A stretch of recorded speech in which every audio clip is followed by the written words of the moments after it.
Got a number of people here. We're going to let the members of the committee introduce themselves first, and we'll just kind of go around the room and get names and agencies or associations to start with. I'm Tom Dixon, representative from District 6 up in the northwest corner of the state, and the sponsor of the resolution that created this committee. So I'm glad to be here. David Cassis, representing the 103rd in Gwinnett County, and glad to be drafted to this committee. David's a teacher, so he's got real interest in this. Oh, yes. Oh, you know, Stuart Bennett, Chief Deputy State School Superintendent. Cassandra Herring, the Policy Director here at the Georgia Department of Education. Howard Maxwell, District 17 of West Georgia. Glad to be here. Glad to be here. Former school board member. So Former school board member, 14 years on the school board. Jill Chambers, State Rep District 81 in DeKalb County. I'm Betsy Howerton. I work with the Austin Legislative Council. I'm Tina Davis. I work with the research office. I'm Skip Yao with the Families. Gerald James with the Department of Education, with the Information Systems Group. Courtney Burnett, Georgia Department of Education. Margaret Price Page, Laura Dodge, Georgia Pursuit. Ray Jordan, Superintendent of Schools in Turner County, representing Georgia State Superintendent Association. Megan Larkins, OPD. Jim Puckett, Georgia Association of Education Leaders. Carl Buchanan, Superintendent Jefferson County with the School Superintendent Association. Dane Williams, Gwinnett Daily Post. And Tom Crawford, just an interested citizen. Proud to be here. We like having interested citizens. The camera is recording this. It's not being broadcast over the web at this point. And part of the reason that we asked them to do that is we do have one committee member, Hugh Floyd, who is not able to be with us today. This way he'll be able to get up to speed and be ready with the rest of it. So don't be intimidated by the camera. He says he can edit out. He also said he can edit in too. So. Committee members, you have a packet that has, I think, 4 separate reports in it. Two of them came from the Department of Education, and they'll be going over those in a few minutes. One of them came from Legislative Counsel's office, and one of them came from Sam Hartman with Hartman and Hartley's office.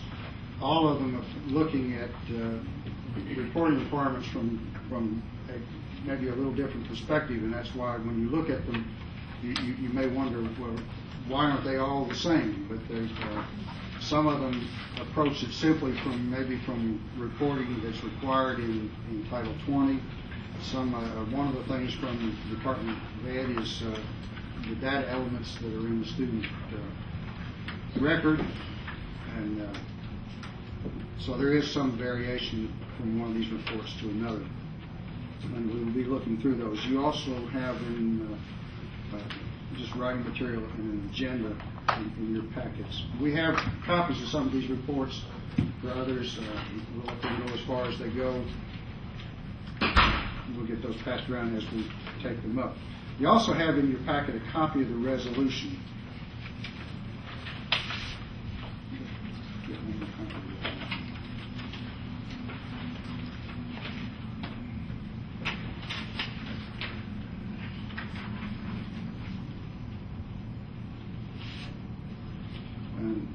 I don't want to read the whole resolution, but I do want to hit just a couple of things, because it says, in part it says, whereas both the Georgia Department of Education and the Georgia General Assembly require local systems to submit periodic and annual reports and data in various areas. And I think that's a key part of this, that there are a number of different sources for requirements of reports to be prepared and passed along by local school systems. And it basically is the intent of the resolution, and therefore of the committee, unless you change it, to look at what is required, why is it required, who gets it, and really, to be quite honest, is it being used? And if it's not needed or it's not being used, how do we eliminate it? If it's necessary, then that's a part of what school systems need to do. But we need to look and see across the board, regardless of whether it's something that's required in legislation or required by DOE staff or even potentially other agencies, because there could be other reports required that we need to look at. The format of the meetings I think will follow pretty much the format that we have outlined for you in the agenda for today, which begins with, after I get through, the DOE staff making a presentation based on their information. And following that, we're going to open it up basically to a roundtable discussion and involve all of you as participants. And that's why we really are not asking you to sign up whether you want to present. I will tell you that keep in mind that we're looking at about an hour set aside for that roundtable discussion. So if you think you've got 40 minutes of presentation, we may cut you off at some point, because we'd like for everybody to have an opportunity to have some input. We've invited some to be sure that we get a local school system's perspective, and that's one of the main reasons we've asked the superintendents to be here. But certainly the School Boards Association and our other associations need to have their chance for input also. Our outcomes that we anticipate today, I want us to be sure that when we get through, that we've got some direction in mind. You know, we're limited to 3 meetings, so we can't just meander through this. We've got to stay somewhat focused. We need to have a direction in mind at the end of this meeting so that we can finalize things really, be ready to prepare reports at the end of the second meeting, and then share those in the third meeting and have something ready to present. I will tell you that it is my intention that this committee will come up with a report. It is going to be a committee of substance.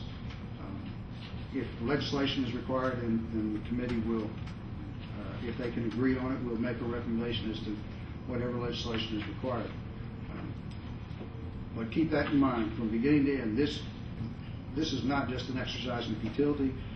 I intend for us to come out of this with something to present to the rest of the legislature.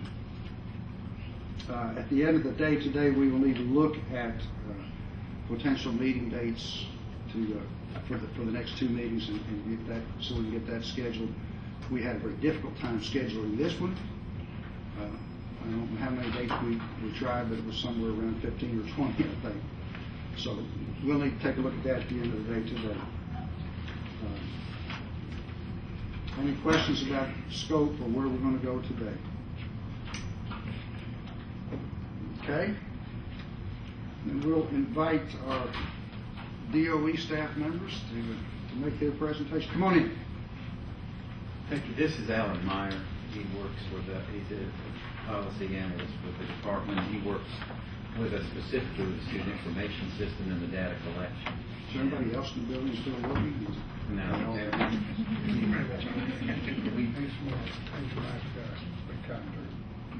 We want to make sure that we had the right people here to be able to answer your questions, and there's just a mere small force of the department here.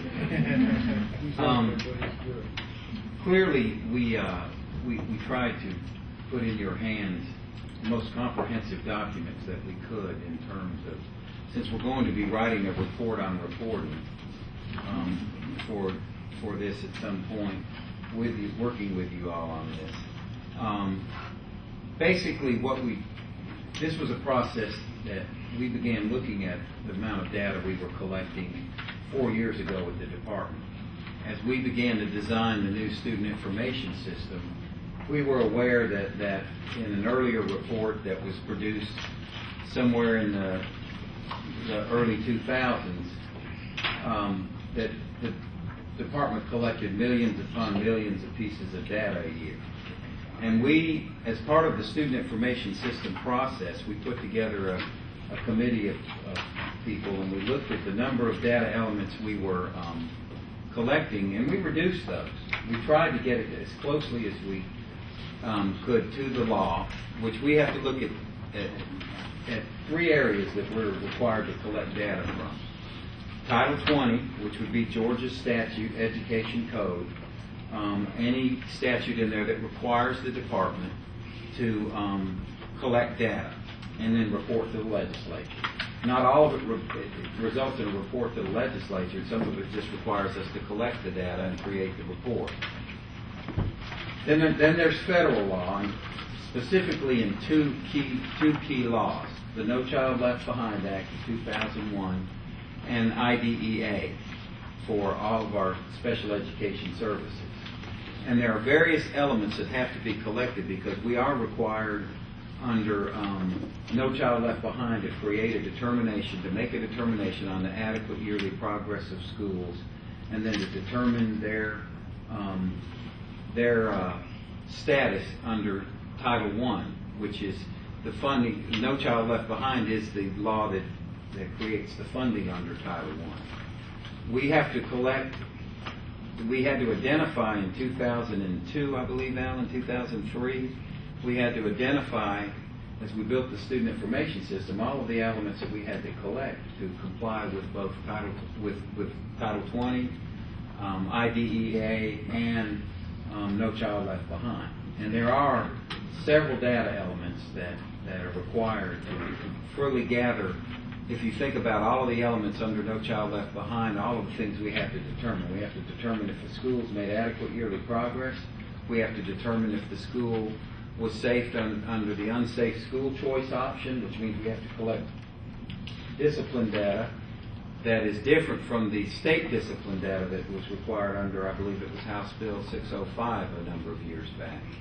And then we have to also make determinations with regard to graduation rate, highly qualified teachers, which we partner with the Professional Standards Commission to do, and several other key areas.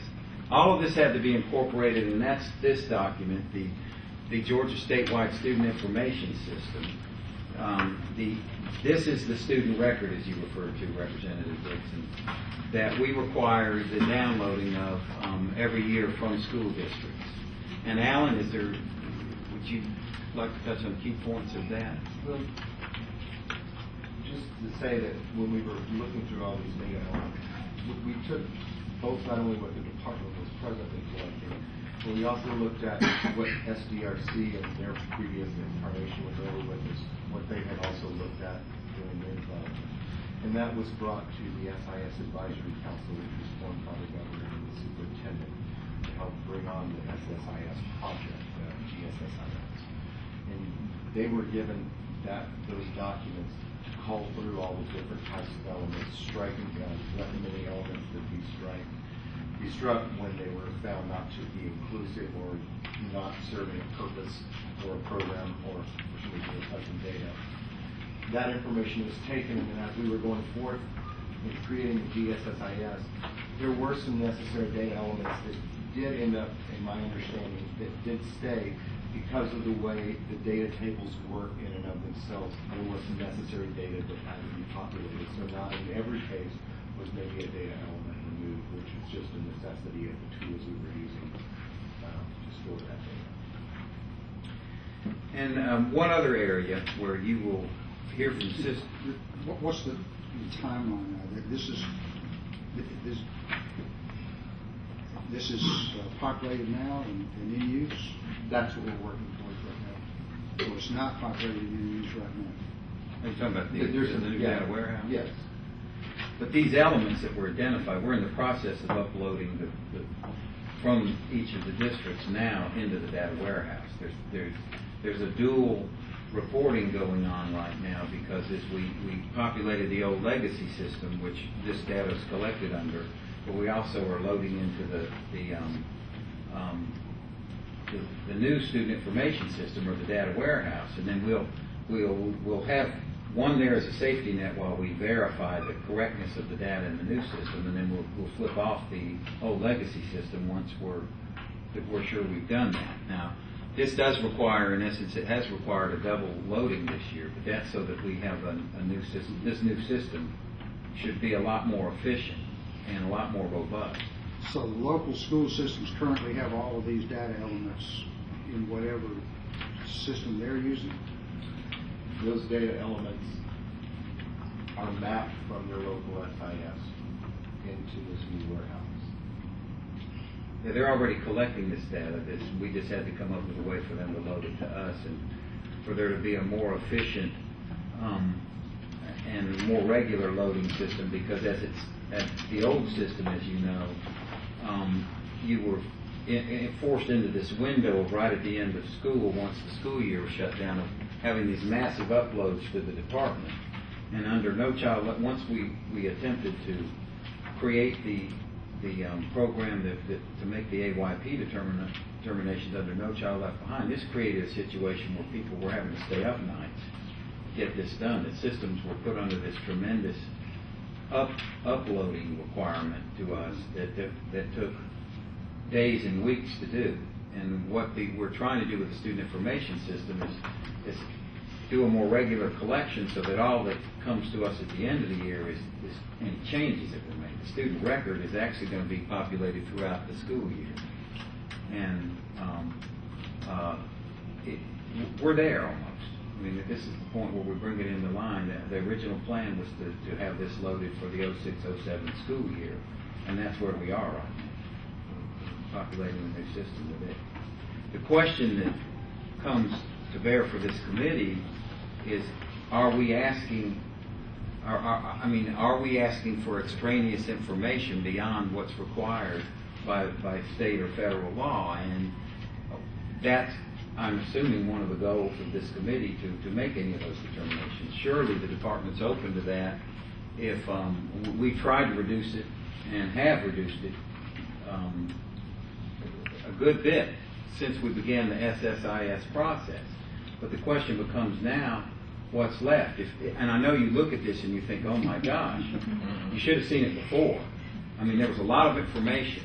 What we don't like are reports to be collected that we don't do anything with. And we've tried to reduce that.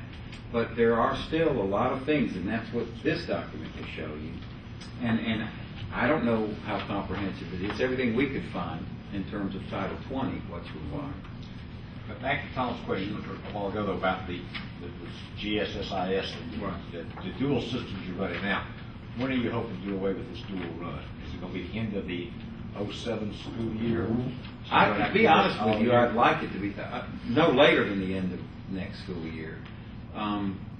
We had talked with the idea of flipping the legacy system off at mid-year, but until we feel comfortable that our data is accurate, because that would be a disaster for us and the school systems if we lose data or data is incorrect. It really would. Well, I've got a question I'll ask the last superintendents to talk to them maybe how they feel about the GSIS, and they, is that program, are they feeling comfortable in the school system? What's going on with that? Well, that's what. Well, sure. One of the questions I was asked up front by some folks about the purpose of this committee was, who are the ones complaining? I mean, is it superintendents, or is it, who is it? And, well, of course, my answer to them is, it's whoever the end person is who has to complete the report. And when you look at this gets us down to a data entry person at a high school or an elementary school or a middle school, and the tremendous amount of data that's in here. And, that has to be a burden. It may be a necessary burden, but it certainly is a burden. Clearly, what we have control over would definitely, we look forward to working with you on. Well, what we can do as far as the state end of it, what state reports we've required over the years, I think that's something we definitely want to take a look at as something that's been mandated in the legislation. Are those, that may be the sheets you've highlighted that. The one report that you're going to hear about that we're all wrestling with right now is actually a federal report that we are working with school systems to try and take some of the burden off of them, because right now we have delivered a heavy burden with, and that is what's called the consolidated application. And this is the federal report that has to be done, and it requires a school improvement element. But this is to get Title I funds to our school systems, and every system in Georgia is a Title I system in one form or fashion or another. And it represents, our Title I funds represent roughly $500 million in federal funding. That's a huge chunk of change, and we have to collect a lot of data for that. What we have to do as a department is make that report a little friendlier than it is right now. We're working to do that, and we're hoping that our new student information system is going to allow us to populate these applications with the data for the systems just to check off on, rather than have to populate fields and load data in. And we're working on that. So you'll hear from superintendents on that one, because I've certainly heard.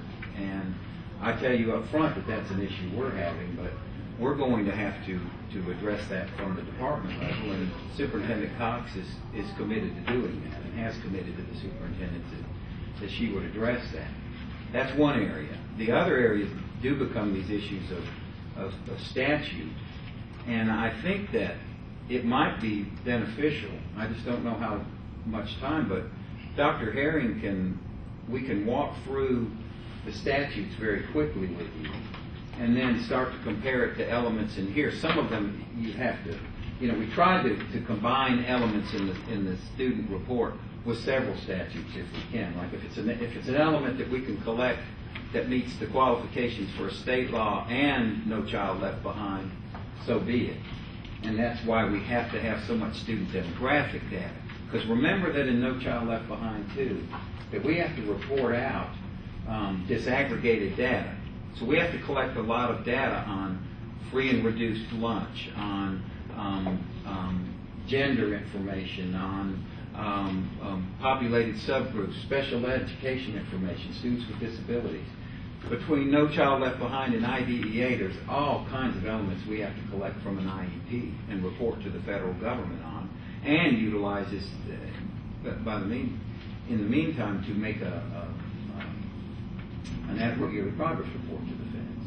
So you'll see some of that as you read these. Okay, I'll hold my question. We'll get to that one. Good, but with the statutes, we could start with state law, and then that will give you an idea of what we're requiring in state law, and that may raise some questions to start with. So, Dr. Henry, if you'd like to just very briefly, we can go through each one of these. Sure. The document dealing with state law, you'll notice at the top is current as of 2004. The policy division is updating this spreadsheet, and we should have that completed and to you very shortly. That will look at law through 2006. In light of the data there are some code sections that are out of date, and then there are others that don't necessarily apply to the State Board of Education or the Department of Education, such as the first item deals with the Education Commission of the states. The second item deals with the curriculum, and as you know, the Georgia Performance Standards is our new statewide curriculum, and this is talking about the competencies in core curriculum. The next one deals with teacher salaries. The fourth item, of course, deals with all pilot projects, and currently there are none. The third one you said deals with salaries. You know what, I think I'm looking at the revised. No, You're right. It is. It's Well, an amendment. But where's the information coming from for that? I mean, y'all have to prepare the report, but how do you Well, prepare the CPI is the report, the Certified Personnel Index. Vaguely familiar with CPI. Oh, yeah, I know you are. The CPI becomes the basis for a lot of data and a lot of funding. But some of these folks aren't familiar with the CPI. So you might tell them. Yeah, every year, every fall, once the systems are done hiring and have all their certified personnel in place, that all has to come in on a report from the school systems, and it's quite a populated report. Levette's not here. Daryl, any information? Is every teacher, every degree, Every teacher, everyone with that holds a degree, teaching years of certificate. experience. And that's used to also show the Professional Standards Commission that teachers are teaching in field. And there's a lot of data there, and all of this is so interwoven because For a school system to be accredited, they have to have teachers in field with the proper certification. For the to meet the requirements under highly qualified teaching, under No Child Left Behind, by this year, all systems have to meet the highly qualified teaching requirement, and if they don't, a letter has to go home to parents of a student that's in a class with a teacher, and we define highly qualified teacher basically as one who has passed the test, which right now is the practice, and has a certification in field. And therefore, if they're not certified and they're not teaching in field, then a letter has to go home to parents warning parents that their child is not being taught by a highly qualified teacher. Now, when we say that, if a teacher has a degree in biology, but they're teaching one class of chemistry,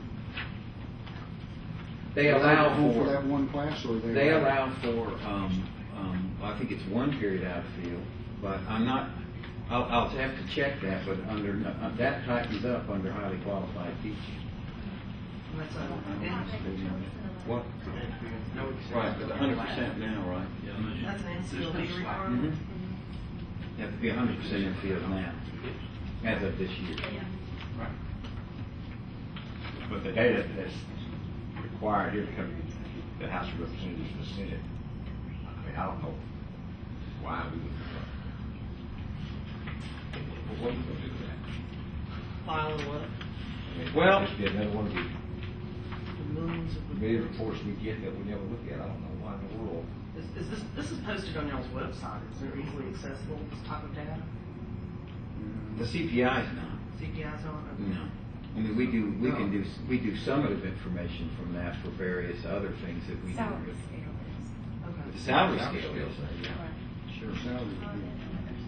That's salary is on. I mean, you can look up any individual salary on Department of Audit. It's not real accurate. Everybody's salary. Yeah. There's another thing is the requirement by the Department of Audits too. We're trying to capture that in here. You know, I would say just, and I don't want to. This is just. I don't want to elongate our discussion, but I will tell you, from having worked on creating or preparing a CPI report, it sounds like it ought to be a relatively simple thing. David Costas has a degree in such and such. He was hired at such and such a date, so he's got X number of years' experience, but it doesn't work that way because there's all these different rules about how many years of experience that show up on that salary schedule. And every year it gets more confusing about whether somebody has, in terms of a salary schedule, shows up as 1 year, or 2 years, 3 years, 4 years. And people at central level who have to prepare that report, it's in a system the size of the one I worked in, it was a couple of week venture to get the CPI done. And I'm sure in a small system where you don't have the amount of personnel that we had, it's an even greater burden. So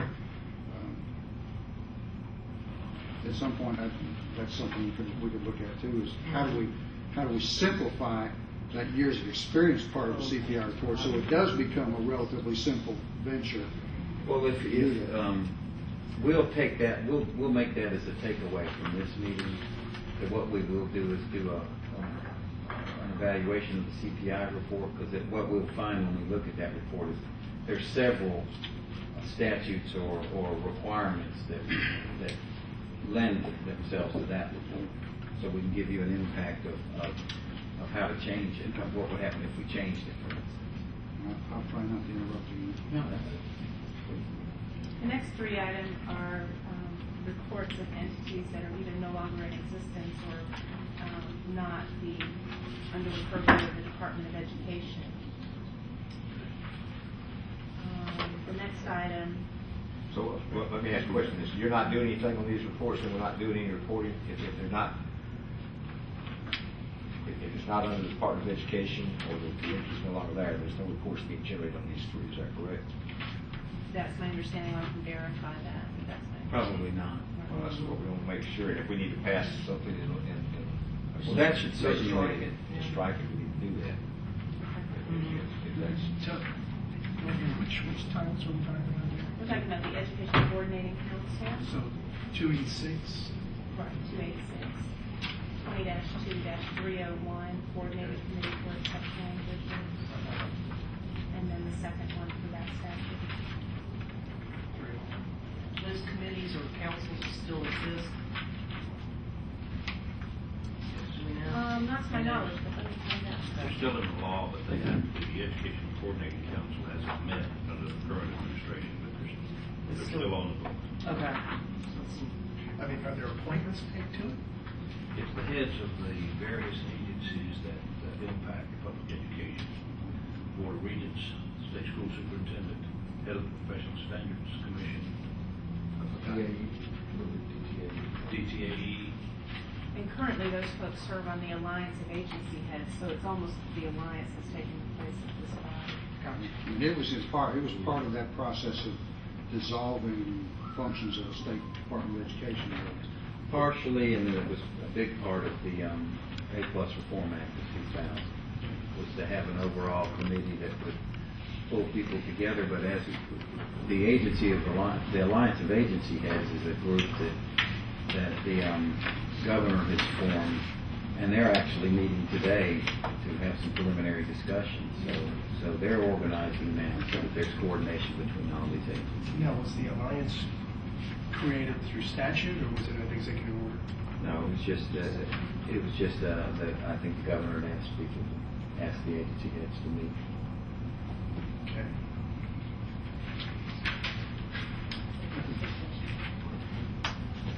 Tell me, don't take a few pages out of Betsy's book here. Any questions?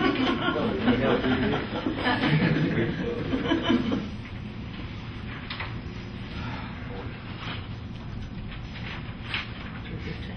Yes, 315. I don't have a number to shop Gender equity. Gender equity, right. Oh, no, this is the Title IX report. Title IX report. Actually, we do that. We still do that. That's the report where the local systems, they have to poll their communities, in essence, in many cases, if they get a report or they get a request to do so. If a complaint is raised that a parent believes that the girls and the boys' sports are not balanced in an area, in a school district, and they have to go in and poll the parents and then make a determination. Every year they have to give us more or less a head count of the number of participating students. As well as the amount of money spent in each of those areas. So, I mean, that's another report that takes an inordinate amount of time. Right. Well, what do you guys do with it then? You just hold it? No, in case somebody asks for it? we pull the report together and then it goes over to the General Assembly. When you say General Assembly, who's it going to? It goes to the Speaker and to the education chairs of both committees, the Speaker, the President Pro Tem, and the Governor, I believe, and Lieutenant Governor. I believe we send it to them. I can double check the distribution, but we do send that report over. They ever send it back with a two-page memo of comments on what? When they review it, none of that? No, I don't believe we've ever heard anything of that kind. I guess so. From a school Sorry. Thank you. There's no action on our part or DOE's part or anyone's part is triggered unless a complaint is made. Right. So why not only require those school systems in which a complaint is made to report to them? That's smart. That'd be too something. Like it, man, face the table. I guess it's definitely something we need to take a look at right here. The next item is 20-2-740. These are the discipline reports. The first one is the report from the department to the General Assembly. The second one is a report, of course, from the local boards of education to the department to generate that report to the General Assembly. These are both required in state and federal law for the state interim schools. This is the discipline. What exactly is a trend in discipline? What they wanted us to do, and we make this report. We send it to the General Assembly, but before we do that, we report to the state board on these trends, and that's exactly what they wanted us to do, is do a trend analysis once we capture the data, which we do, and then I believe we do put this up on the website. Okay. We have this data available. The only thing is, and this is an area that I would bring before this committee, we have 2 discipline reports that we have to do that don't really relate to one another. And that with the, again, with the passage of No Child Left Behind, we were required to develop what we call the USCO section, or the unsafe school choice option. And this is that we have to collect data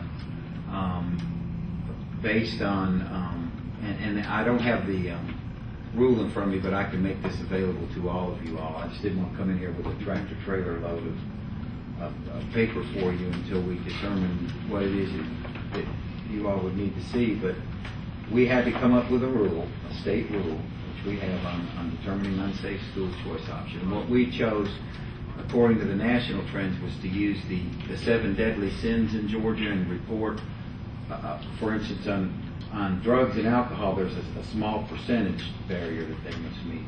And it has to be, you have to determine that it is a persistently dangerous school, which would mean that you could use multiple years' data. And so we do it over a 3-year period. For the other deadly sins, like the very serious crimes of murder or rape, then if you have it happen once, but you'd have to have it happen 3 years in a row before you'd be a persistently dangerous school. I mean, it doesn't mean these are offenses that occur at school or on school property. They have to happen at school and on school property, and or during a school event. Also, persistently dangerous. If your school gets on the list as a persistently dangerous school, then you must offer all of your parents a choice to move from that school. The information for that report, does it come directly out of the student data record? Yes, we collect the elements in the student data record. Other than the fact for both reports. Yes. At the school level, they're having to enter that information, but other than that, it doesn't require any action in the local school system. No, and let me ask you another question. The other discipline report, the one that's required by. Well, see, I was just going to say they don't mesh. Right, they don't mesh. We collect different data. Yeah, and I'm not sure that anybody's using this other than really. We do send it to the General Assembly. Thank you. You have our sincere thanks for that. I'm sure it's not with other paperwork. I mean, I got a lot of reservations about that other discipline report, have ever since it was first required, because I mean, there's so many different variables that are a part of that. It all depends on how mad that particular assistant principal is in that high school when that kid gets in trouble. How he's going to code that offense really flavors what your discipline report ends up looking like at the end of the year. And again, what's it going to be used for? Well, I will tell you this too, that bringing the consistency about statewide on what to report and when to report, that's been very difficult. We work a lot with our school districts, and they get caught in binds a lot of the time about what and get accused of things that just aren't true. You know, most districts aren't reporting their discipline. Highlighted a couple of weeks ago in our local paper. Yeah, we've had it highlighted a lot over the last few years, and it's unfortunate because we've worked with school districts a lot on this. You know, it is useful for us to know the data in terms of knowing where we can provide assistance to school districts, but we have to collect USCO, and those are the kinds of areas where bullying, those kinds of things that are in USCO, because bullying may not be there per se in USCO, but all the effects of bullying are there. And so there is a bullying law, which you'll see in a moment, and so we feel like we've got the tools to be able to address these very serious things, and we take them serious. But what that report gives us, I don't know, other than a lot of data that where we can show the board that there are trends. But the data's a year old by the time we get it, and then we're not really sure if that's the trend until the next year when we get the next data. So So does the board actually do anything with this when they see this? This is just another report they look at? They accept it and then. Thank you very much. Vote to approve it for us to send over to the General I think this is Assembly. one we need to take another look at then. If you're doing the data twice and you have to use it for the other one, well, I just don't see this being necessary. Okay. The next item, excuse me, is 20-2-207 or 2070, which is the annual report about the charter school program. There's a federal report as well as a state report on charter schools. And we do and that's mainly data collected from our charter schools. I don't know if the systems have to report a lot on that unless they've got a conversion charter in their system. We provide the data for us. Question, Mr. Chairman. Yes. What status exactly are they reporting? That they exist, or that the kids are all meeting AYP, or what does that mean by status of the charter school? Well, they report whether they've met their goals or not, their performance data. Okay. And actually, our board looks very seriously at that. I know you do. And they use that report for when a renewal of a charter school comes up, which they come up every so often. Right. Depending on the charter. Okay.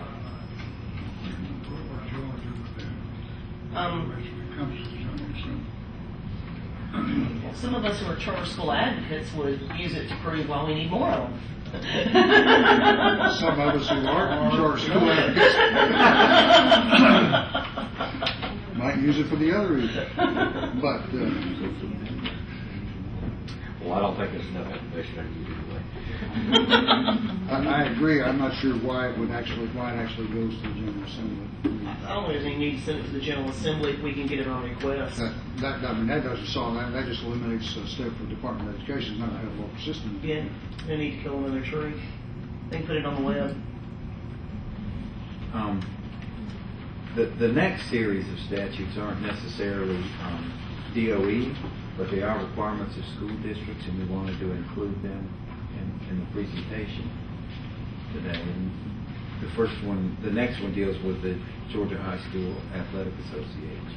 So you want to go over that? Primarily on gender equity. Right. Where do they get their information? From the Chapter Pole East School System to send out more information, any complaints on gender equity, et cetera, and then they compile it. The first report was due in 2003, was made up for 3 years report. You're talking about a mess of gathering all of that. And then we supply it to DOE gets a copy as well as the General Assembly gets a copy. And again, I don't know what to do with it. Does that not go back to the same 20-2-315? We had a gender equity report on the second page.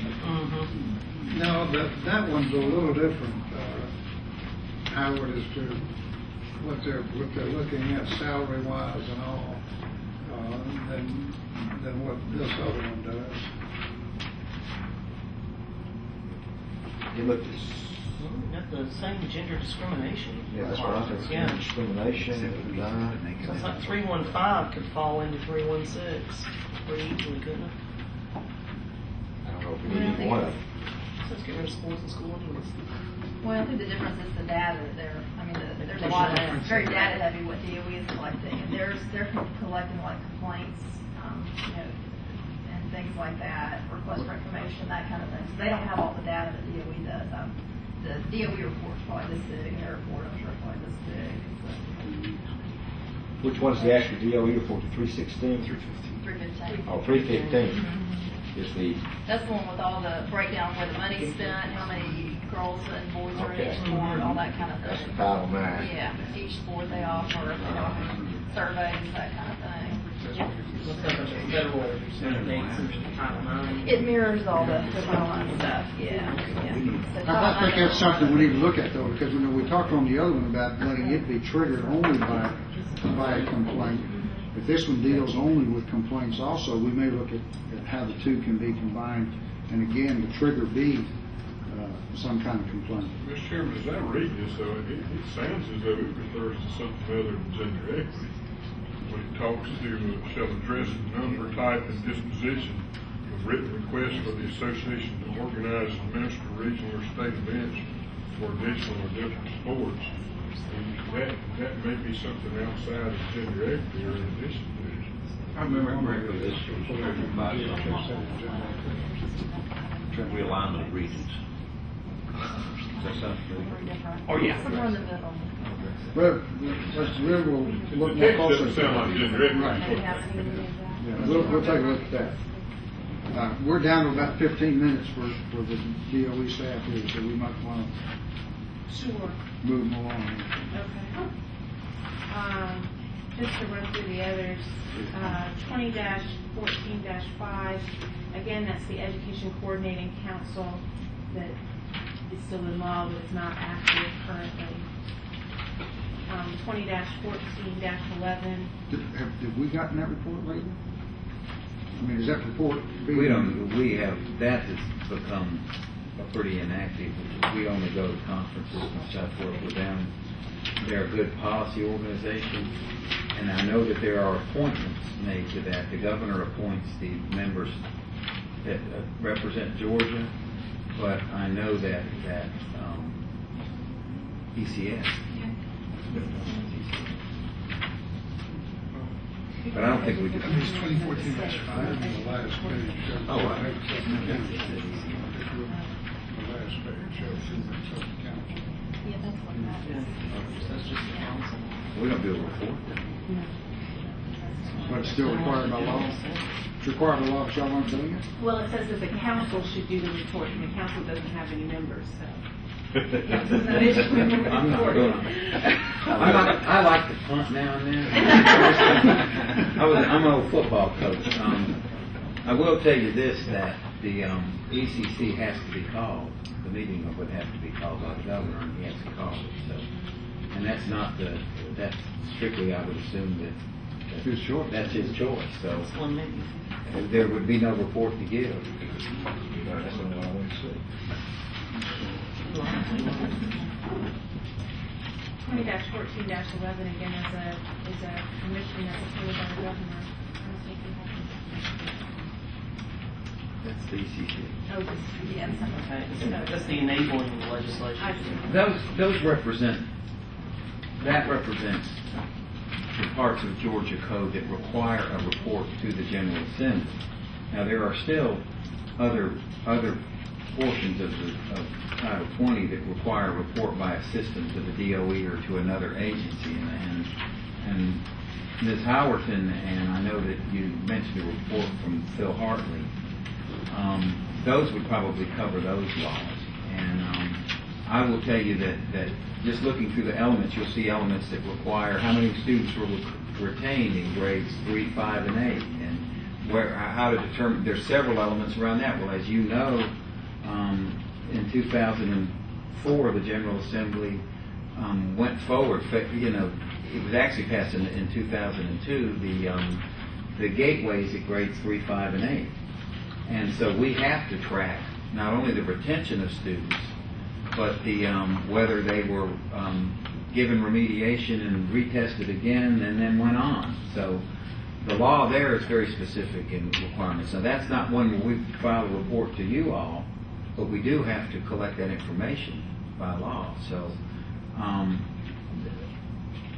there are other times where the legislature asks us, like in 2004 when the attendance law was passed, and what it simply said is by July 1st of 2005, I believe, all systems had to report to the Department of Education by sharing their policies for student attendance, and which we collected. And we have on file, and we did analyze all 181 of those policies and have them available on the web for other systems to use and refer to. And that was an area where we felt the report was useful for us, and we made use of it. But since I've been at this job, and since we've been here, since Superintendent Cox came in office, we have tried to urge the General Assembly not to put reporting requirements into legislation because it was becoming burdensome. So I say that because it's something that many of you all have helped me in the past as we've moved toward legislation. So, Or if you're going to put a report in, put a sunset on it. right. And I'll get one report where a sunset was put on that was a very burdensome report, was this class size report. Determining class size was not part of any reporting that was done to the department already, and it took us literally, when our student information system committee, the governor appointed a committee to oversee this project. They actually spent their first 2 months working on just that one report alone. The system did it for 1 year, and then it sunsetted. It was actually very useful information for us, and it showed that 99% of the school systems were in compliance with class size reductions in that year, which was very valuable information, because I think everybody thought that was different. But the school systems had indeed, through 2002, reduced class size across the board. Now, since then, if we were to do the report, we'd probably see they've gone up. But right now, that was one that was sunsetted. But that's an option, too. Under No Child Left Behind, we will do everything we can as this committee moves forward to answer any questions about federal requirement. And I can assure you that if there's some place that we can reduce a report from the department, if we find or you find that we have created a report that's not required, we certainly don't have any qualms about doing away with that report. If it's something, though, I mean, there's some other areas, like we have to do certain surveys for safe and drug-free school money, and that's outside of the normal reporting, then we'll do it. But I'll tell you that just this week, the superintendent has raised the issue about not passing any surveys on the systems anymore, that we don't really want to burden the systems any longer with surveys and those kinds of issues if they're not required. So we're going to be doing some internal scrubbing now of our own process to look at how we're surveying systems, and if we can't get the data some other way. There's a lot of surveys we could do by simply going into this report and pulling data that we already collect. So for us to collect new data from a system is going to require a sign-off by the superintendent personally, and she's probably not going to sign off on that. So I just bring that to you from her. Well, just to comment, I guess a question going back to this list, but I mean, this exercise, going through this, I know we haven't gotten through all of this report, but even if we have to extend it to the second meeting, that'd be great. But again, going through each one of these and having to see what exactly is being, I mean, we just found a bunch here that are not necessary. And to do our part to help the local systems if it's statute, because obviously if it's statute, you've got to do it. And so, to be able to, do a comprehensive cleanup of Title 20 and be able to do it that way. And I guess it comes to my question, which is the Education Commission of the States, which I see it at 20-20, and then there was the very last one we stopped, which is 14-11.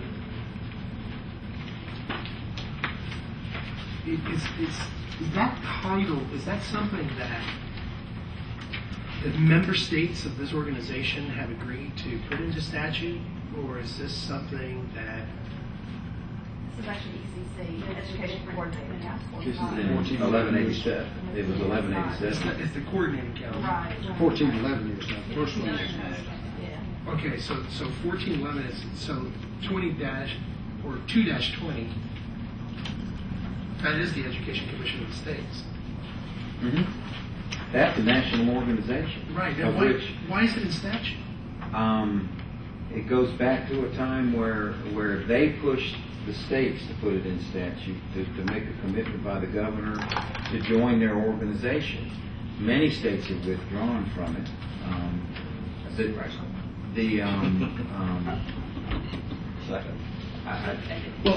It's something we inherited. Well, I guess that's what I'm saying, because I never see in statute, for example, there's the Southern Regional Education Board. And I don't know if there's statute on their reporting requirements, but they collect a lot of data on the states. Now, the thing is, the governor has asked me to serve on the legislative advisory of the SREB, and then I got a letter last year that I'm serving on ECS. Well, I went to the ECS meeting, and we had a great time. But I don't understand why there's a statute requiring a report. Now, what statute are you looking at? 20-2-20. 20-2. Very first one. Oh, okay, I'm sorry. I was thinking you're talking about 20. I thought 11, All right. because it said, I guess, Okay, I'm with you. So we yeah, try I to read get commission, this. so I thought it was the same one. Y'all actually do reports for them? I mean, are they requiring you anything? It's just on the books here, and you're not doing anything for them?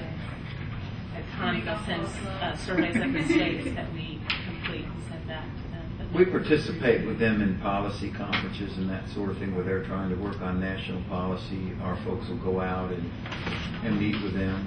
And Is there any of the surveys that y'all have to send out to schools, the local systems? we don't do it. Okay, y'all don't do that. Again, we're acutely aware of the requirements on school systems, and like I told you in the beginning of this report, the things like the consolidated application are one area where we're having some difficulty right now, and we're working to try and clean that report up to make it a little friendlier for the school districts, because right now it's hard. You'll hear that in a minute, but I just anything like this, we pretty well, if we can ignore it, we've tried to. I mean, clearly, we weren't required to give the report. Whoever the members of the commission were, which ad hoc, the state school superintendent is appointed to it. The governor sends a representative to it. There are members of the legislature that are assigned to it. Those haven't been updated. The two members from the legislature that were assigned to it one's no longer in the legislature, and the other one is no longer on the education committee. Yet they're the members. They're still the appointed members to the ECS. So it's just something that again, as you look at laws, that I'm not sure what the total history is of. is this outdated? Then? Well, we either have either the reference is wrong or, because that apparently has been in place since 2000, so I'm not just that wrong. But I may have I'll go back. Are you talking about the regional office? Well, this is the code section, so originally there was ECS, and that's the language is either different or anyway.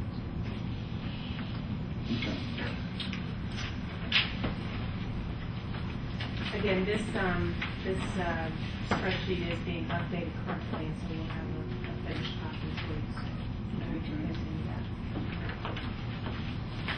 that. One of the things that as committee members we each might want to do is when we get back home, try to make contact with the school systems in our area. And you might want to be careful about talking to your superintendent. When it's your employer, it may be a little different. I don't know. About how some of these things impact in that particular system. And, of course, we have a bit of a range within the committee in terms of school system size. We lack some of the systems the size of the ones that are represented here, which we need to be sure, because the impact of some of these things is very different in a system Ray's size versus something like Cobb or Gwinnett. You've got lots of people to hand off. But, when a superintendent can not worry about it and say, well, I've got 30 people over here in IT to take care of that, whereas these guys may have to do the report themselves. It makes a big difference. We are about at the point, unless you've got something else at this point, where we want to open it up and give everybody who's here an opportunity to ask the committee questions or make a presentation yourself. But we need to hear from the agencies, the associations, and superintendents, and we invite you now to step up to the plate. Well, I've never been shy, Representative Davis, so I'll jump up.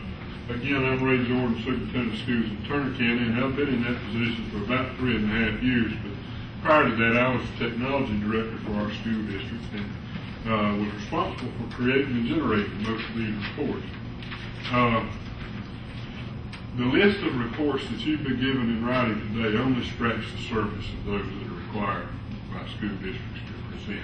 I know that there are state rules that were not included in the report. There are plans that have to be submitted, of course, individual budget sheets. We understand all that stuff. First, let me start by saying that I appreciate you authoring this resolution. This is something that I wish you'd go back next year and author one that required it be triggered every 5 years. Amen. Because this is something that we'll do this, and I believe y'all are going to work hard to pare this down. And it is, however, a living, breathing, growing animal that unless it is revisited every few years, we're right back where we are today. So I appreciate your time and effort in trying to assist in this endeavor. Just wanted to touch a couple of things that impact small districts, and we are a very small district. We have 1,850 students pre-K through 12. As the technology director in that district, in addition to the 17 other hats I wore in the central office, staff development, personnel, and policy, and all of those things, I physically went to the schools and generated the FTE reports and worked with my secretaries to clean up student record. And I know Stuart mentioned some late nights, and we certainly had some late nights. But it was 3 big times during the year when I had to tell my principals and my other central office staff, now I'm out in the schools doing FTE for the next week. If you need me, hunt me. But I won't be filing applications, and I won't be doing this. I'm going to be doing that for about 3 to 4 weeks during the year. Beginning with this school year, we're going to be uploading 20 files to DOE every month, cleaning those files up and resubmitting them until they're clean every month. We've got the latest PowerSchool server running our student information system, which is a web-based system. It takes 1 full 8-hour day for that system to generate those 20 files.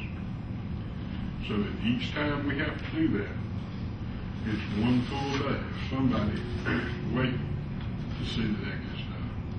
We get clean files out of our system, and I know that it's none of the people's here responsibility to see this, and then when we FTP them in, there are file corruptions and things that occur. And I know that's an ongoing problem starting a new system. I really wish you would take some time between this meeting and your next meeting to look very carefully at that list of required data elements. I just flipped through it a while ago and pulled up 3. Date of entry into country, county of birth, and the room assignment for a course. Now, I'll be honest with you, I don't need that in Turner County, and I don't know why anybody in Atlanta needs those 3 things. But somebody in Turner County, Georgia, has to determine where that child was born, when they entered the country, if they're not a born United States citizen. And we've got to go in from this point on and type in room numbers that we don't need. Somebody has to do that. So we've gone from having one person basically doing FTE and 17 other things, a student record, to where my technology specialists in each of my schools, the legislators, you pay for it to assist teachers in using technology. But most of their time now is used in submitting and correcting reports. And that's not such a bad thing if we had all new technologies. But because of the funding situation with technology in this state, our technology is getting old, and the repair and maintenance of that technology is more important than ever. At the same time, we're reducing their ability to spend time on that task. So I feel like it really needs to be looked at, those individual data. Just to mention a few other reports that have, to this point, not been included in the materials that have been presented to you. Assessment labels, uploading the data that DOE uses to print, generate, and send to us the pre-printed coded labels for our CRCT and the course test, the Georgia High School graduation test. The assessment mismatch report, where we have to go in and occasionally there are errors that occur, and we have to determine this person was, this is the number that was on the test, and this is the student record of that child to match them up. The superintendent's annual transportation report that has been issued on the web and withdrawn on the web and reissued on the web about 3 times over the last month. Stuart briefly touched on the consolidated application. About 15, 16 years ago, I was part of a committee in this state that started working on a local or a state consolidated application for some title projects. And one little spreadsheet I helped design that we filled out and we could use for a little while.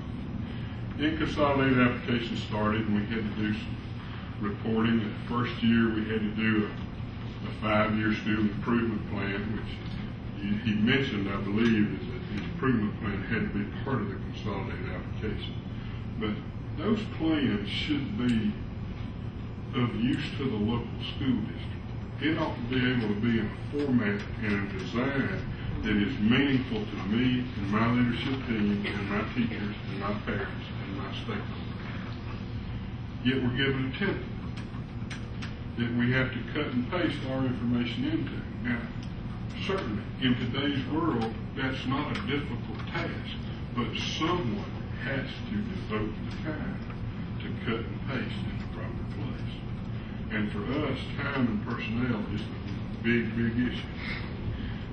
That consolidated application this year, and I do want to praise the department in one sense on that. When it initially came out, it included for the first time 58 page system profile, where we were being asked to go in and populate data from the last 3 years into a Word document to include in that report. And ladies and gentlemen, that was data that was already in this building somewhere. And because of our concerns and our desires to have some assistance in that, we got some assistance, and we do appreciate it. It's made that process a lot easier. The thing that worries me about consolidated application is that No Child Left Behind did not happen this year. We're at least, was it 4 or 5 years into NCLB. Yet the requirements of that consolidated application continue to change each year, and they continue to it continues to grow. Now, I said a while ago that data and data requirements were a living, breathing animal. Folks, they're feeding that thing miracle growth because it has exploded. And it is really, really difficult for a small local school district to manage. I asked a question. I'm still not, and I probably should know this, but a consolidated application, exactly what, now I'm familiar with 5-year plans as far as your your building and your facilities plans and all that kind of stuff. But what exactly is consolidated application? The local school districts receive some flow-through money from the federal government through NCLB, Title I funds, Title IIA funds for improving teacher quality and reducing class size, Title IV, safe and drug-free school monies, Title V monies, which is, I believe that's the this is consolidating all your grant funds. It consolidates all the grant funds. And of course, we understand it. We need to tell the federal government and DOE how we're budgeting that money. But folks, we sign, as superintendent, I sign assurances every day for a lot more money than I get through that program. That we're going to meet those requirements and have those data elements present when we're audited. But I really didn't bring that with me. I'll be glad to bring it to you. Or you can certainly go to, I believe it's fp.doe.k12.ga.us and see those documents for yourself. But it started as a way to consolidate the budgets of those programs.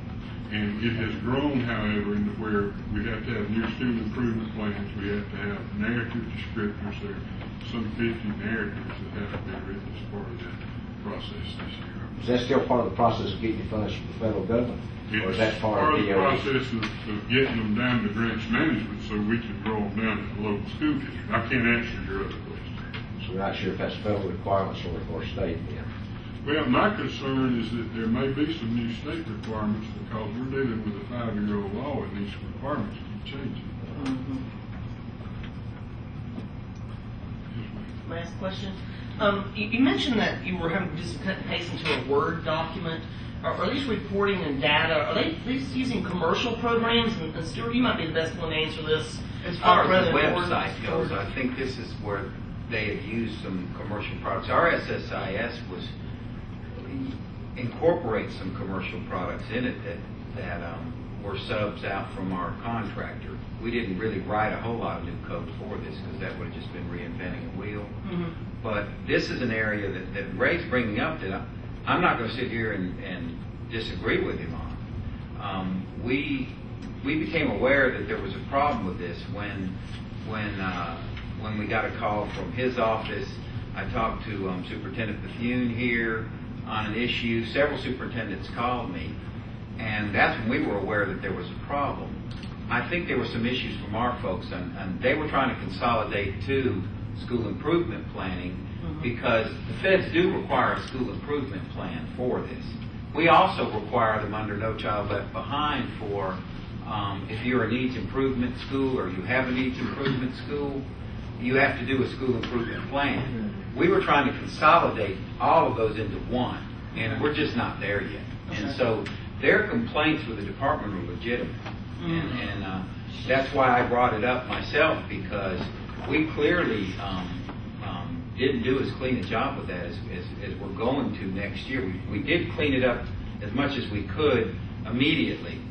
But, I mean, I have to make this report to our board as well. I won't tell you that our board's not concerned about this either. So How does that report come to them? Is it a PDF file that you? yeah, it's a Excel documents that we can draw. It's an Excel document. Okay, so you do your template on But Excel. here's, and I'll say this, Stuart, y'all still have time to work on this a little bit. We got a Word document originally that we were supposed to go back and hunt this data up and type it into. Then we got Excel files that we could look at, draw the data out, and if we got a programmer that's good, we don't in Turner County, but we could figure a way to do templates and pull it out of the Word document. Or out of the Excel documents into the Word document. But my request is that with the programming staff here, rather than 186 systems or 180, however they are now, having to do those templates and draw the data out of their own Excel file, why can't we do it and send it to us? You know, or say, okay, we got it. Well, if they got it here, why don't they just do it and download it right into what they need? That's what Stuart said. That's what I'm saying. We've got to find a way to populate this thing so that all they're really doing is checking off and making any changes. Right. We should be able to send drafts now, especially with the data we're collecting this year. But we're having a lot of. It just hasn't been an easy fix for us. It sounds to me like, and part of the reporting requirements may not be all systems have to do it. You said only those that have certain elements that was my next comment, was in line with what we discussed earlier with gender equity. If a school improvement plan had a certain format and required for the state to submit to federal DOE as part of a school district that needs improvement or a school that's in needs improvement, fine. Ask those that are in needs improvement to do that plan.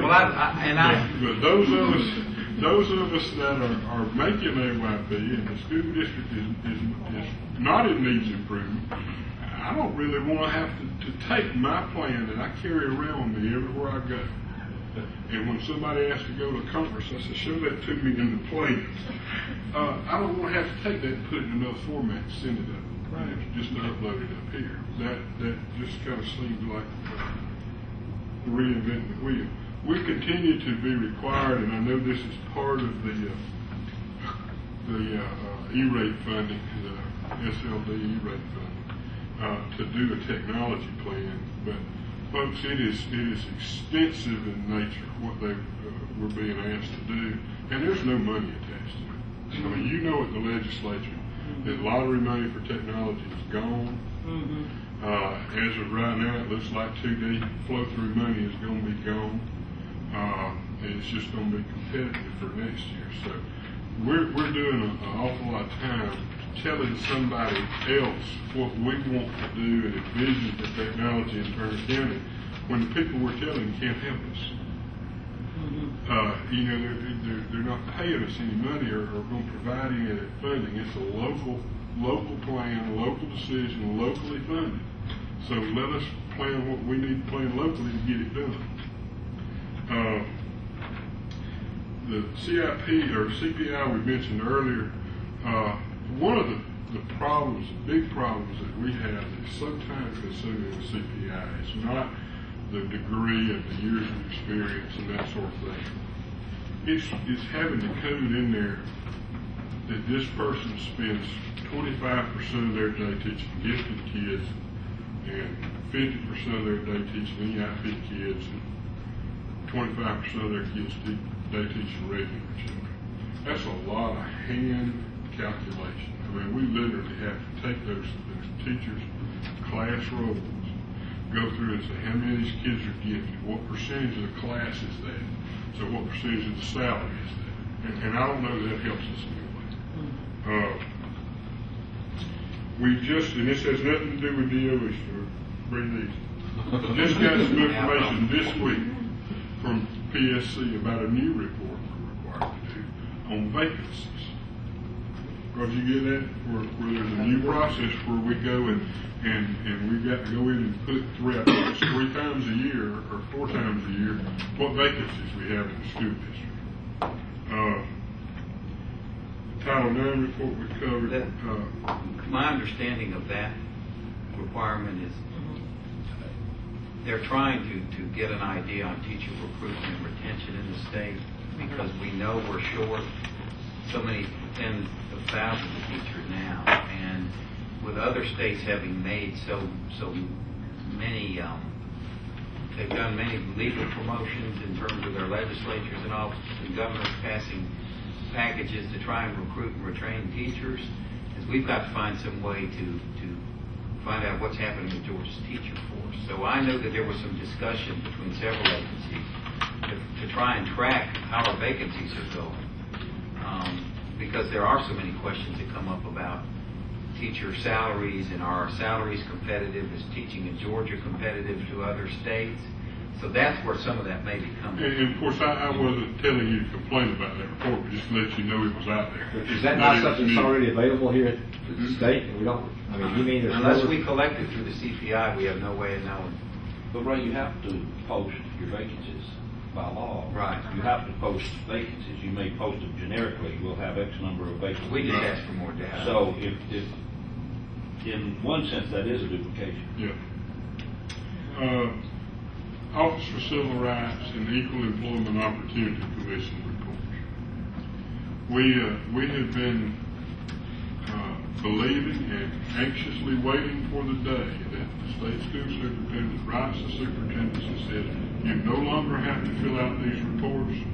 We've assured OCR and EEOC that we can provide the data on your behalf. And I believe that's been a goal. It may have been in the previous administration, but it's been a goal during my career. Stuart, you want to sign that report? Sure. The data that they collect, that we collect, we're already collecting.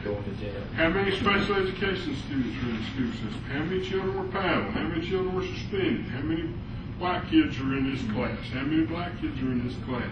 What's the race of the teacher? All of those things. How many people have you hired, fired, terminated, dismissed, and who did you hire? All of that comes in CPI. All of the data is already being transmitted. We just got to find a way to coordinate with those federal agencies. So that, to me, would be a big relief of those that we get. And another new report that doesn't go to DOE, but that school districts are being required to do this next year because of legislation is a mapping of every school bus stop. Well, that'd be fun for the sex offender law. Yeah, that got repealed this year, actually. It could not have been repealed because it's just been an injunction issued on a case or two in Atlanta where every sex offender in DeKalb County is going to have to move to Southwest Georgia. You're right though, Betsy. There is provision, it was tacked onto your bill, wasn't it? The PTA bill and the school club. Yeah, I'm not critical of the legislation, but it is the piece where the sex offenders can live, where this year they added school bus stops to it. And we've got to be able to provide that to local law enforcement. And they've got to be able to draw a 1,000-foot circle around every stop to determine where anybody can live. And I looked at the website the other day, and every sex offender in Turner County's got to move.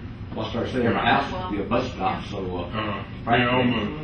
So you might as well just give a list of all your addresses of your children and say, here, figure it out.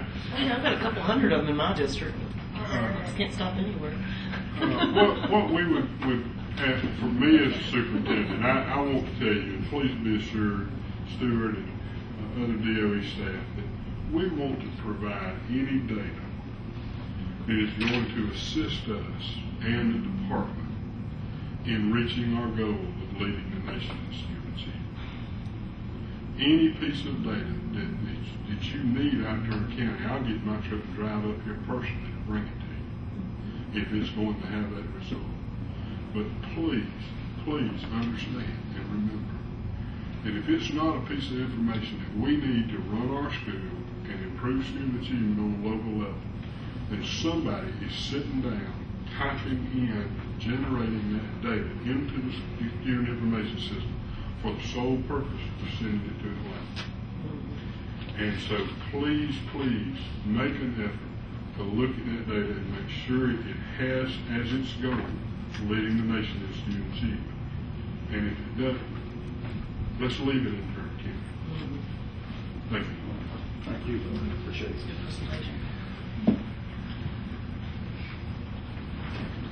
Thank you for allowing us to come talk with you, and I just want to say that,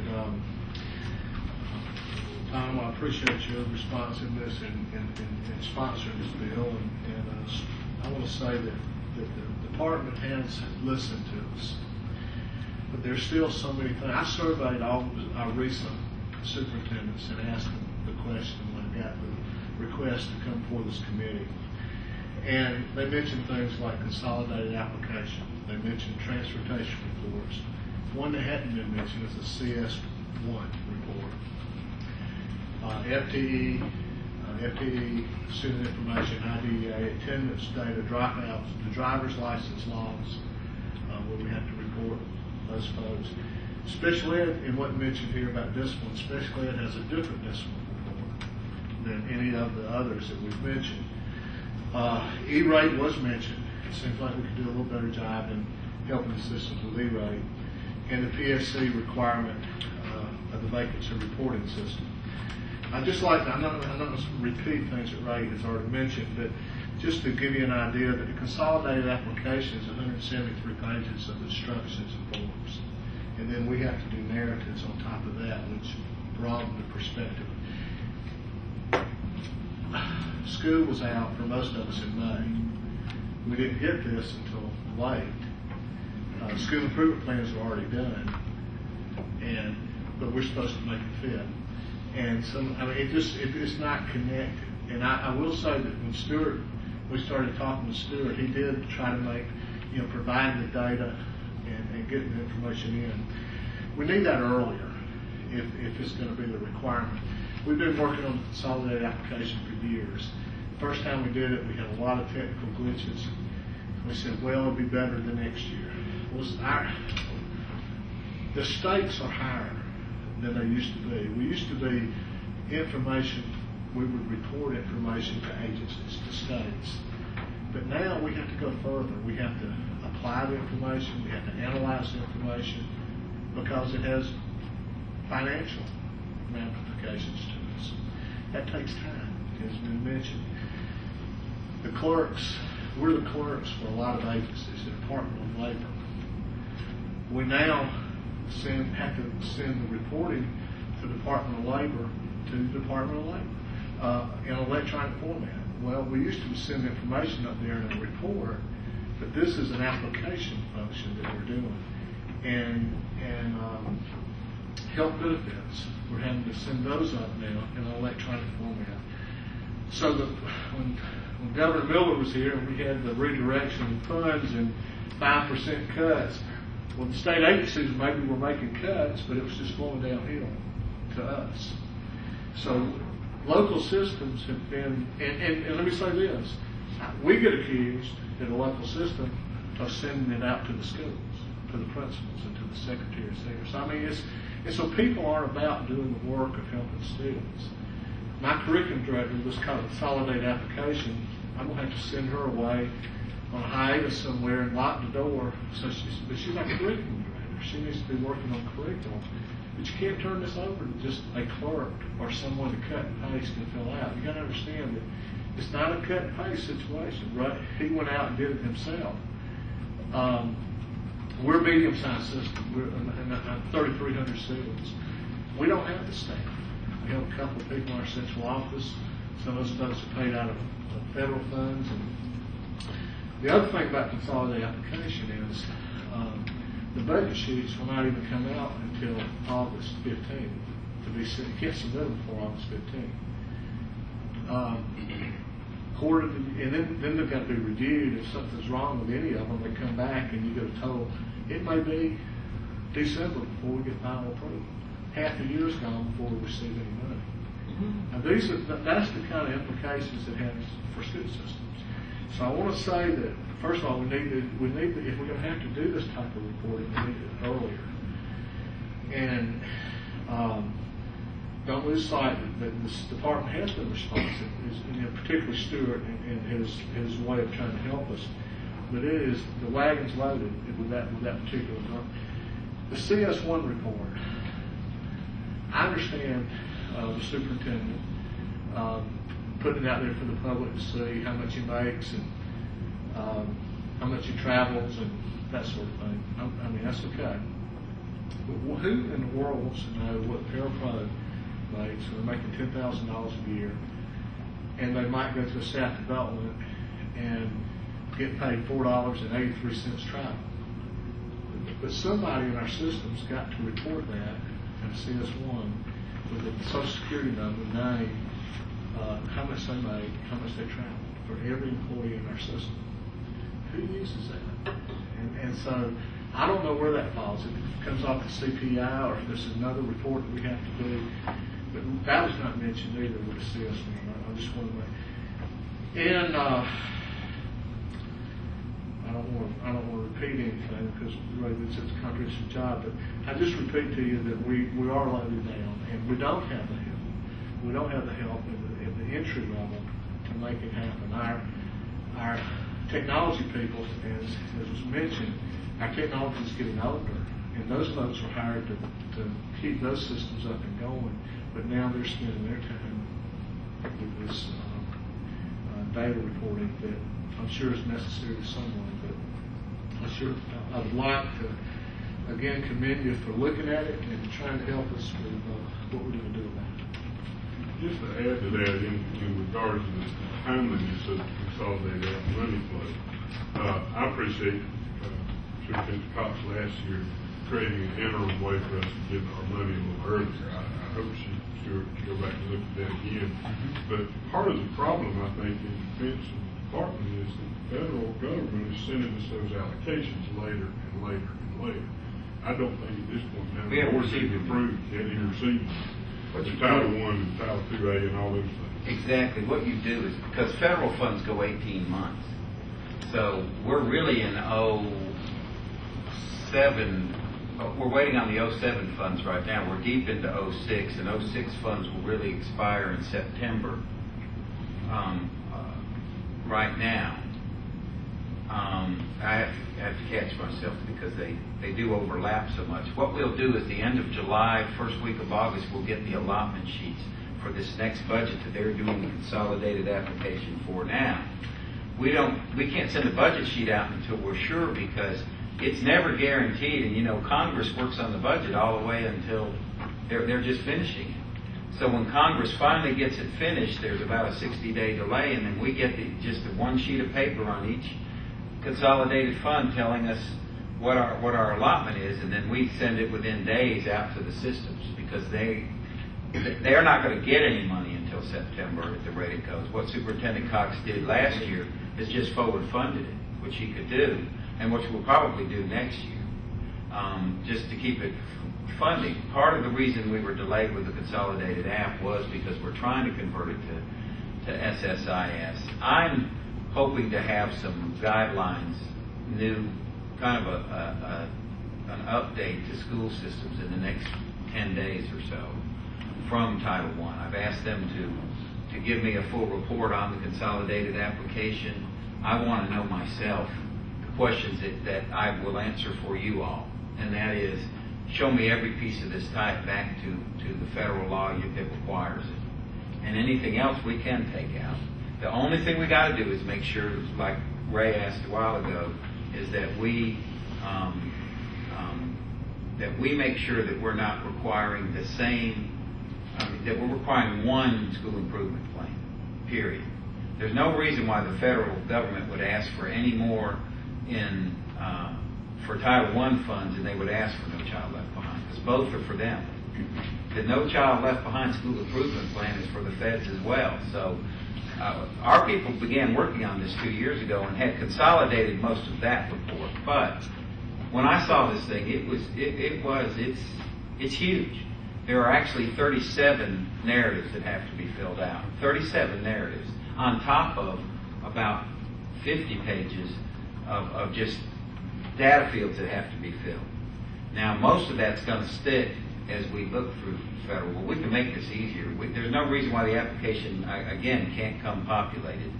And then the superintendent and staff look at make sure that our data is correct and verify the data, and then send the app back in with any upgrades they want to do. That's what we're shooting for.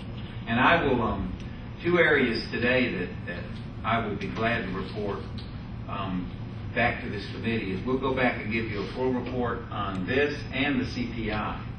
The CPI is a document that's been around a long time, and you know, it bears looking at to see if we don't have some things that could come out of there.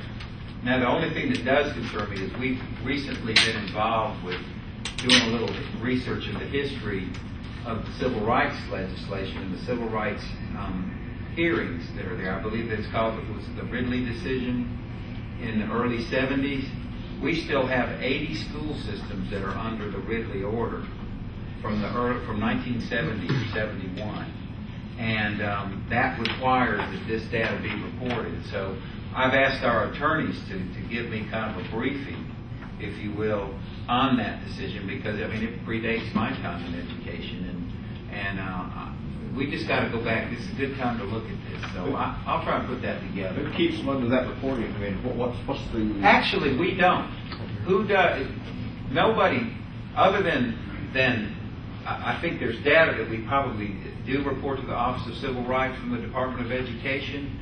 My understanding is that if a complaint comes, because we did handle a complaint, that's why we found out, we did our research, it goes to the U.S. Attorney General's office, and then they handle it through the inspector, their own inspector general.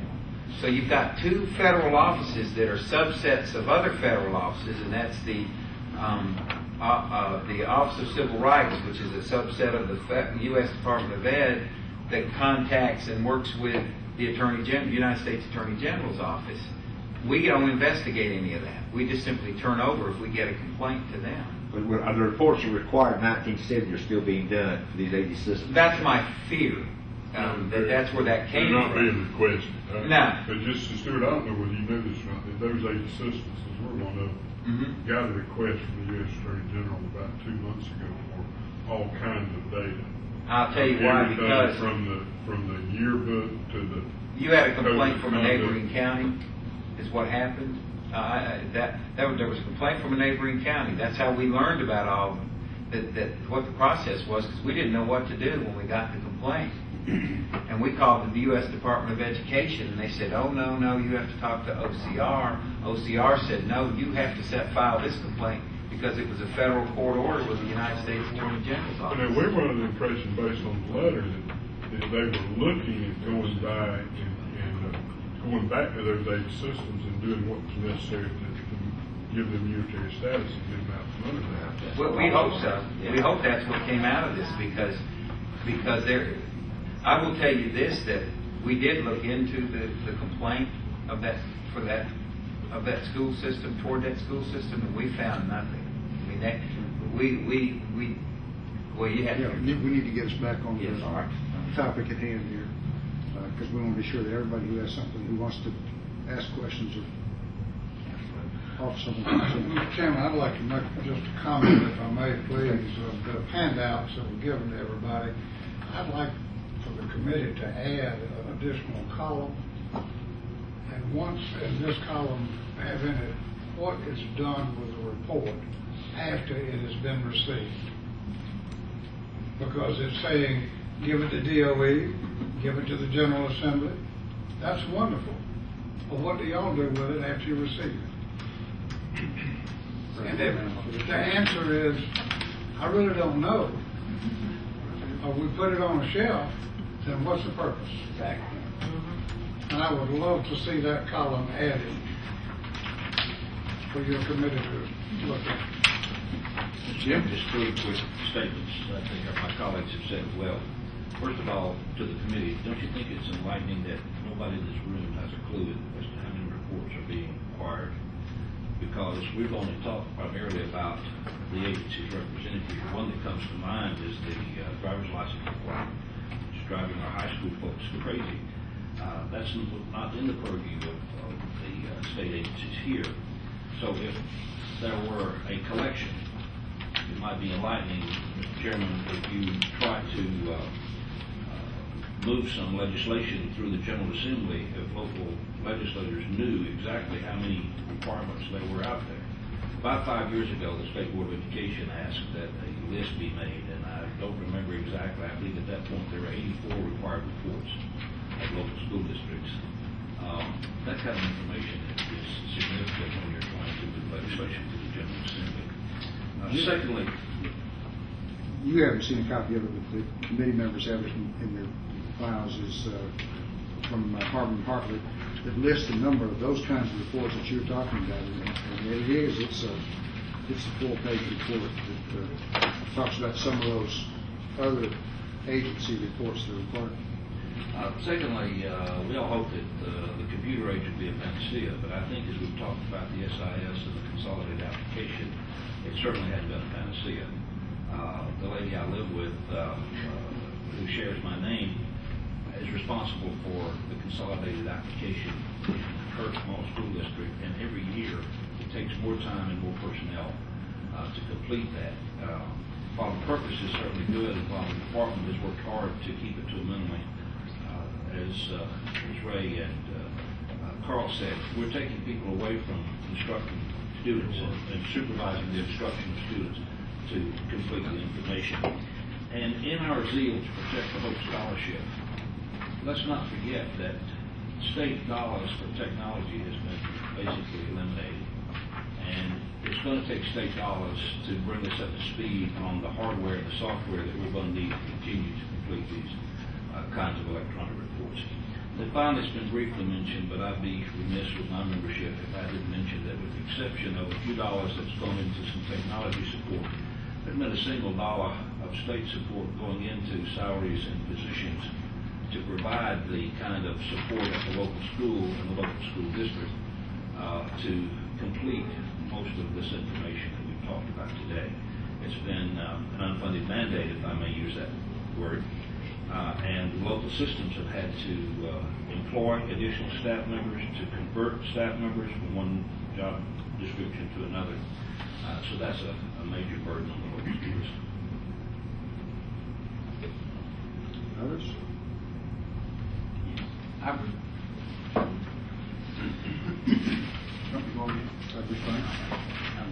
I'm Jody Grogan with GAE, and we really appreciate the work that this committee's endeavoring to do it. I don't know how you're going to get to it in 3 meetings. We have some concerns about the committee, whether this will get down to the classroom level. As referred to in the resolution, educators at the classroom where we believe, at the front lines, complain about this loudly, consistently, and say it's a chronic problem. I don't know if in the purview of this resolution, the way it's worded and the constraints on it, you can get down to that. But we would like to know below the level that the superintendents or the data entry people, the technology people in different size school systems, what, if you drill down, how much of those reports or what of those reports affect instruction time? Take away from classroom instruction, essentially. I think that's the key question. What about teachers' time to teach? I know that some of it is special ed and other things, as the technology supposedly has made it easier. The other side of things have grown to the point that it's, as you say, Ray, it's on a miracle road. Technology Let me doesn't interrupt you there for just a second and say to you and to Paige, let me just challenge is not the right word, but maybe invitation would be a better word. For the next meeting, if you can provide some data or bring in some folks who can show us in different system sizes where it's going to impact it. And we could work together on that. So That's a great idea. we would like to do that. That's what I think. If we could do that, because otherwise, I think we're not going to have the wherewithal to get that. We were chatting a little bit during the break about how to bring that out in a representative way or something. We could, I think, coordinate and do that. Would be good. Time element. And what I'm hearing is such a technical aspect to this. Part of it is across platforms or programs. When this is reported, this information is generated in a system in one format or in one program, but the state requires it in another in terms of central data collection. The technical aspect of it somehow it's maybe beyond the purview, but it's worth looking at. Then there's a duplication where the data exists in different parts, in different reports, but it's having to be sent in to satisfy different arms. That's another area maybe be worth looking at that way. And then, although we may be swimming upstream on this, one concern that we've had, which in a way of looking is maybe more data collection, but it seems like that somebody ought to be doing it. It goes to the recruitment and retention idea. Can't we collect the amount of local supplements on salary and have that posted for potential teachers somewhere? Are local supplements available? Are they collected now? No. I called Metro Risa, for instance, asking about the salary in the systems, and they said, well, we have a booklet that lists salary, that lists supplemental contracts. There have been different studies done. Well, they said they do it annually. They said we have last year's. Willard told me in Metro Risa that I'm working right now on 50 systems in the metro area turning this data. We have salary, we have supplemental contracts, and we have non-certified salary. I believe is what he said. Doing that. Metro Risa is doing that. They used to put it on the website. I remember getting it about 2 or 3 years ago. I went looking for it. So that's not Risa wide, is it? Metro's doing that. But what I'm saying is that the salary supplements that locals pay could be useful information. And then this is not a recurring thing, but what systems participate in Social Security? That's something that teachers need to know about coming in as recruited. Which ones participate and which ones don't. And that's important because of the federal law, the penalties in federal law for those who participate in a state pension system and don't contribute to Social Security. Those are two things that we would like to see somehow amassed and profile statewide. But we'd be glad to try to drive this down to how much of this affects classroom teachers. I think that's primary. Thank you. Any others? As we draw close to the 4 o'clock hour. If I could offer one last thing. Certainly. That Jody, it brings to mind when you talk about wanting to drive down to the classroom level. I will also ask our special ed people to come in and talk with you all, because that's an area where this committee, I think, would be enlightened to hear what a special ed teacher has to go through. And it's also, consequently, the hardest area to recruit and retain teachers in. And I realize when I say this that a lot of it's federal law, but I think to have our special ed consultants come in and present a little bit about what teachers are going through with the IEP process would be worth a few minutes of your time. So I'll be glad to do that as well. Might I say something, Stuart, and Tom, with regard to what the feds require? And I know this committee only functions at the state level and you only have power over what you. But at what point do we have conversation with the feds and let them know what? Because everything has been said that Title 20 of the law requires. Well, we look at it and we see that there's some things in there that really are not necessary.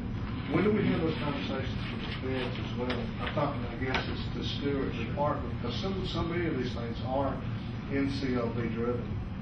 We need to have the same conversation extended to the feds. And now is a good time to do that, because No Child Left Behind will be up for reauthorization starting in January. And what we can do from the department standpoint is once this committee comes forward with a report, we can forward that to the feds and have discussions with them that say these are legislative concerns that a subcommittee, and they do listen to this. Not only that, they read the paper. So we would be glad to represent that. I mean, the feds, they truly have a policy in place where they don't deal with individuals. They deal with the state education agency, which is the state board and the Department of Ed. But we represent that. If someone comes and wants to approach the federal government, we work with a local school system or individuals if they have a concern. So if that's part of the report, that we do identify some areas that we question the validity of, our federal folks will get answers and bring them back to you. Good. Committee members, how soon do you want to meet again?